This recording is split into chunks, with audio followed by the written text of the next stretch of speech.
Hey, I'm Jesse. Let's have a devotion. In Luke's gospel, there is a story within a story. As Jesus has been asked to go and do one thing, he encounters someone else along the way.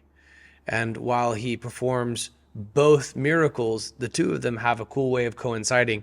This is one of the passages which Pastor Mike referred to in his sermon on Sunday. This is Luke chapter 8.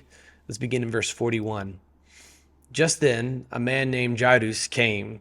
He was the leader of the synagogue. He fell down at Jesus' feet and pleaded with him to come to his house because he had an only daughter about 12 years old and she was dying. While he was going, the crowds were nearly crushing him. A woman suffering from bleeding for 12 years, who had spent all she had on doctors and yet could not be healed by any, approached from behind and touched the end of his robe. Instantly, her bleeding stopped. "Who touched me?" Jesus asked. When they all denied it, Peter said, "Master, the crowds are hemming you in and pressing against you." "Someone did touch me," said Jesus. "I know that power has gone out from me." When the woman saw that she was discovered, she came trembling and fell down before him. In the presence of all the people, she declared the reason she had touched him and how she was instantly healed. "Daughter," he said to her, "your faith has saved you. Go in peace." He has been enlisted to go and heal Jairus' daughter. Imagine this from poor Jairus' perspective.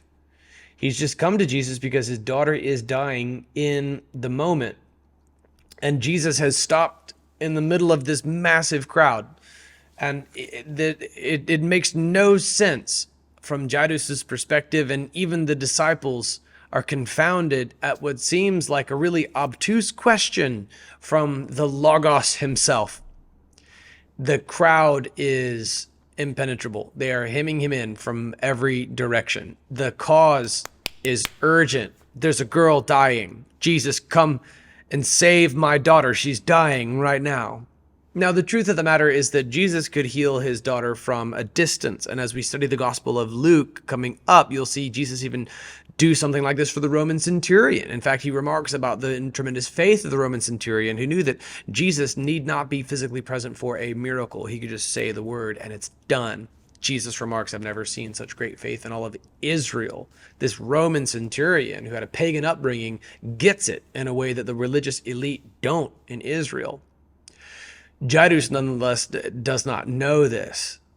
And so from his perspective, his daughter's dying and every second counts.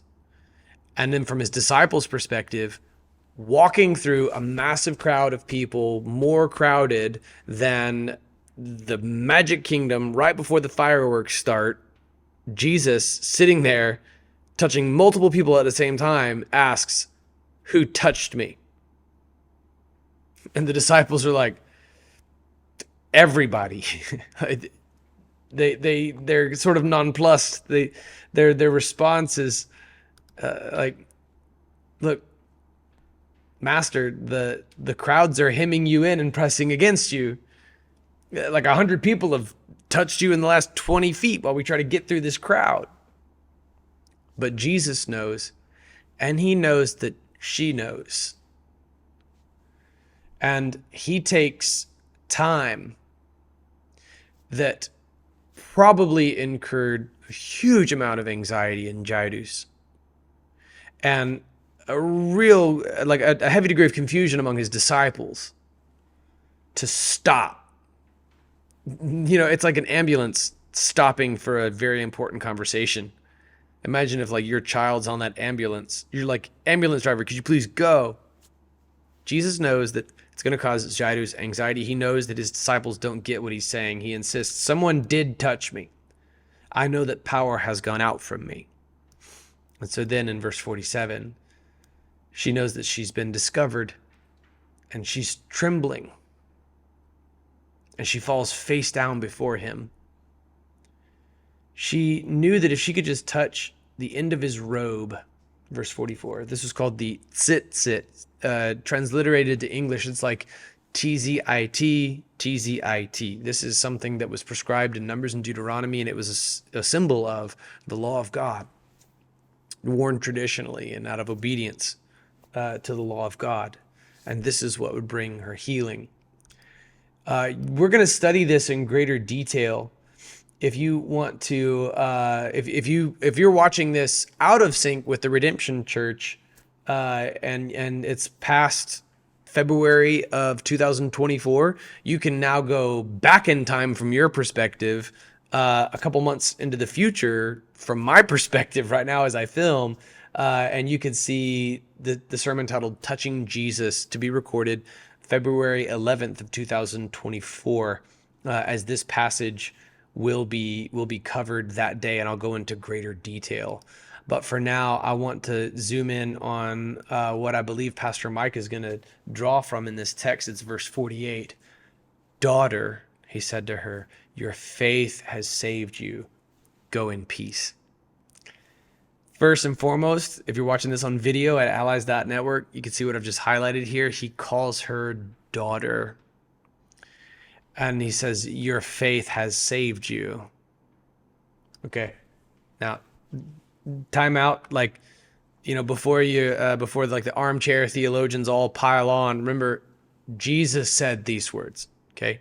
And Jesus knows that his work upon the cross would atone for her sin and save her, and his resurrection would secure her victory forevermore. That his work in fulfilling everything about the sacrificial covenant of God is what would actually save her. And it is Jesus who has said to this woman these words, "Daughter, your faith has saved you. Go in peace." So this arguably is where she's saved. The fact that she's a daughter of the King. Your faith has saved you. Go in peace. I believe what Jesus is saying to her is, you had the faith. If I could just reach out and just touch the hem of Jesus's robe, those sit, those just symbols of the law of God. It's enough for me to just make it through this crowd. And if I could just make contact, even with like the most remote end of his robe as he goes by, I can be healed. And you know what? She's right. And so she is healed. Her act of faith, physically reaching out, has led to her being healed. Your faith has saved you. Go in peace. I think that referring to her as daughter speaks to the state of her soul forevermore. And I think what Pastor Mike may do in illustrating a sermon on evangelism from this text is talking about the faith of those who can just reach out and touch Jesus and be saved. So I pray that this text has been a blessing, and you just wait.